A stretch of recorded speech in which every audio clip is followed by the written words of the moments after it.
મને ઉપવાસ નતો કરવો તો બી ઉપવાસ કરે. હવે કઈક મસ્ત તીખું ટમટમાટું ચટપટું ખવડાવી જ દે તું યાર. શું ખાઈશ તું? તને જે બનાવે ખવડાય. આ સૂકી ભાજી ને એવું બધું મને નહીં ભાવતું. તું કઈક સારું બનાય હવે.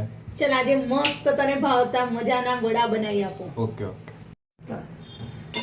સાબુદાણાના વડા બનાવવા માટે સાબુદાણાને આપણે પહેલા શેકી અને ઠંડા પડે એટલે ક્રશ કરી દઈશું. મિક્સરમાં એનો ભૂકો કરી દઈશું. આપણે સાબુદાણાના વડા બનાવીશું, બરાબર? એના માટે 2 બટાકા બાફીને લીધા છે. હવે પહેલા બટાકા બાફેલા છે એને ક્રશ કરી દઈશું. આપણે બટાકા મસ્ત મેશ કરી દીધા છે.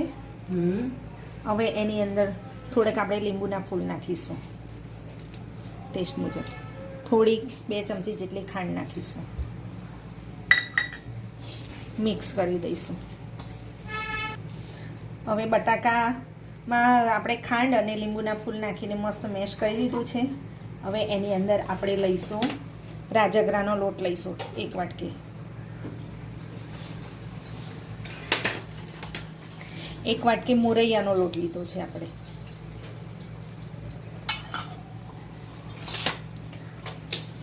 દોઢ વાટકી જેટલું સાબુદાણા હતા એને ક્રશ કરીને એનો લોટ લીધો છે. સિંગદાણાનો ભૂકો લીધો છે. ધાણા પાવડર છે. હવે તલ લઈશું.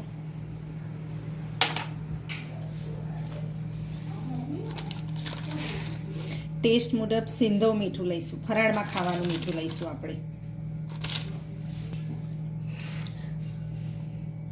એની અંદર આપણે લીલું મરચું નાખીશું. તમને જેવું તીખું જોઈએ એ પ્રમાણે મરચું નાખવાનું હોય છે. થોડુંક લાલ મરચું થોડુંક જ નાખીશું. તમને અનુકૂળ હોય તો નાખવાનું, ના નાખવું હોય તો કંઈ નહીં. બધું બરાબર મિક્સ કરી અને થોડું થોડું જોઈતા પ્રમાણમાં પાણી લઈ અને આપણે લોટ બાંધી દઈશું. એનો આવો મસ્ત લોટ બાંધી દેવાનો અને એને થોડો વધારે મસળવાનો.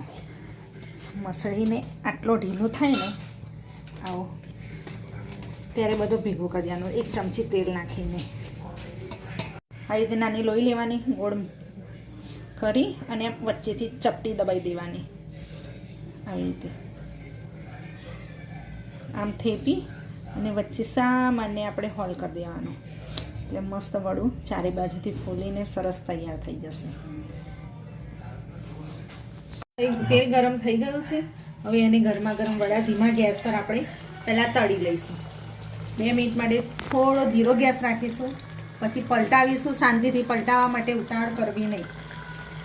સરસ થઈ જાય પછી 2 મિનિટ પછી આપણે પલટાવી દઈશું.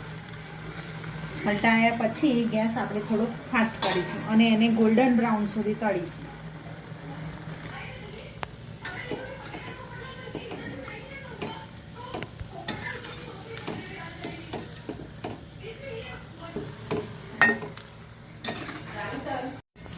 જો આમ